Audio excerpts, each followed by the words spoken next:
మరియు పోలీసు వారి యొక్క బందోబస్తు ఏమనగా ఈరోజు సాయంత్రము 9 గంటల నుంచి ప్రతి పాయింట్లో పికెట్ వేయడం జరిగింది. అదేవిధంగా పట్టణం నందు డ్రంక్ అండ్ డ్రైవ్ పార్టీస్ కూడా పెట్టి ఈ డ్రంక్ అండ్ డ్రైవ్ టెస్ట్ చేస్తున్నాము. యువతులు తమ మత్తు పానీయాలు సేవించి డ్రంక్ అండ్ డ్రైవ్ చేసి ఎవరు కూడా వాహనం నడపరాదు. అదేవిధంగా తాగిన మత్తులో ఆడవాళ్లను యూటిలైజ్ చేయడము, వాళ్ళను గేల చేయడం అని చేస్తే కఠినమైన చర్య తీసుకోబడను.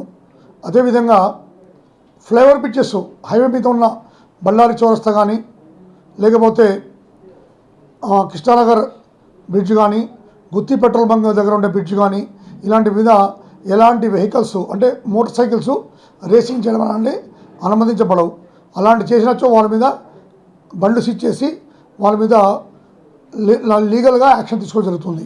అదేవిధంగా రోడ్లపైన ఉన్న పూల కుండీలు, బ్యారికేడ్స్, ఇతర వస్తువులు డ్యామేజ్ చేసిన ఎడల వాళ్ళపైన కఠినమైన చర్య పోలీసులు తీసుకోబడను. అదేవిధంగా వెహికల్స్కు సైలెన్సర్ తీసేసి శబ్ద వాల్యుయేషన్ అంటే సౌండ్ పొల్యూషన్ చేసుకుంటూ, అదేవిధంగా రేసింగ్ చేసుకుంటూ స్నేక్ రైడ్స్ లాంటి చేసినట్టు వెహికల్ సీజ్ చేసి వాళ్ళని యాక్షన్ తీసుకోబడుతుంది.